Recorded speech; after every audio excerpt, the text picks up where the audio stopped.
Here's another busy day as a personal chef in Beverly Hills. My clients are having a family get together and there are going to be a total of 11 people. This is going to be a long one, so I hope you're ready. My prep starts 3 days before the actual dinner. We had a big chunk of a ribeye roast, so we decided to use that for prime rib and supplement it with filet mignon as the main protein. 3 days prior, I heavily seasoned the roast with salt and let it sit for 2 nights. Now, on the day before, I make sure to handle as much of the prep as possible so I'm not pressed for time on the day of. I am doing all the prep, cooking, and plating myself, so I really want to set myself up for success. Wanted to get the dessert out of the way, so I pre-made the meringue for the Pavlova. My clients like a double layer one, so that's what I do. On the morning of the dinner, I made the prime rib rub by combining fresh thyme, some leftover chives, fresh parsley, a healthy amount of garlic, ghee, and blended that while drizzling just enough avocado oil to loosen it up. I've actually never sous vide prime rib before, but since it was a smaller piece, I didn't want to risk overcooking it. I threw it into a bag, rubbed it all over with that garlicky herb marinade, sealed and into the circulator at 129 degrees Fahrenheit until it was dinner time. For the au jus, I reduced red wine, then added thyme, beef stock, Worcestershire, and a bit of soy sauce. You can't have prime rib without potatoes,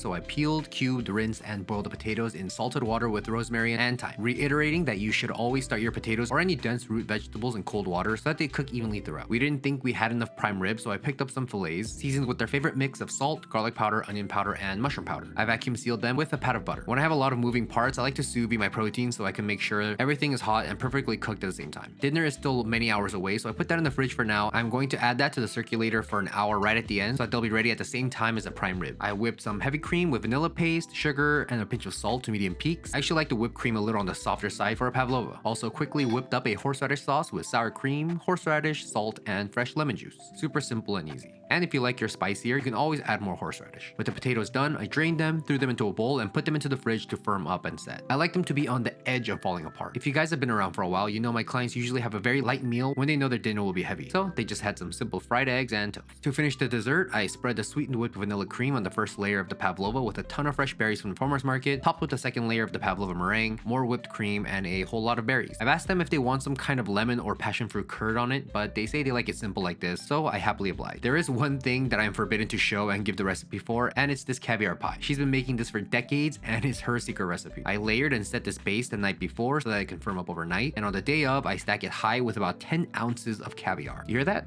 That was the sound of the caviar pie calling us poor. I made the batter for the Yorkshire pudding so that it can rest, made a pickling liquid for some red onions with red wine vinegar, sugar, salt, a bit of water, garlic, and dried oregano. Brought to a boil and strained over these sliced red onions. I cover it and throw in the fridge to cool down. Once the potatoes have set, I toss them with olive oil, give them a rough tossing so that they become mashed potato coated potatoes, and throw them onto an oiled sheet pan before throwing them in the oven. I roasted these beets the day before and I marinated them in this crushed strawberry vinegar, salt, a touch of olive oil, and some honey. It's sweet, floral, fruity, tangy, and delicious. After about 30 minutes, I gave the potatoes a flip and back into the oven. One of our ovens actually died the night before this and we couldn't get it fixed in time, so it was a bit of a challenge. The temperature for the potatoes, finishing the prime rib, and cooking the Yorkshire pudding are all at different temperatures, but what can I do? No excuses. You gotta make it happen. We got these extremely sweet corn from the farmer's market, so I let them soak in water until it was time to grill them. Bacon goes very well with corn, so I cubed this bacon, added a bit of water, and let that render. Quick look at the chives, meh, decent. While that's going, I char the corn on the grill so that they get nice and smoky without charring the actual kernels too hard. At this point, we are about an hour away from the guests arriving, so I grabbed the sous vide prime rib, rubbed it with more of that garlicky herb marinade, and raised the temperature of the oven to 550 degrees Fahrenheit to get a nice crust on it. Once the bacon is crispy, I let them drain on a paper towel to be used as a garnish. We are nearing time to serve, so I plated the beet salad on a plate, garnished with these dope blackberries from the farmer's market, topped with this wonderful marinated sheep and goat cheese from Marinated dairy that'll give some nice creaminess, fresh basil for a nice herbaceous anisey note, toasted pistachios for texture and nuttiness, and the final drizzle of honey to bring it all together. Back to the corn salad, I small diced a jalapeno, fried it in the bacon fat, and tossed with the corn and seasoned with salt. A few of the guests have arrived, so I start cutting and plating the caviar pie with crackers. A nice little appetizer before dinner.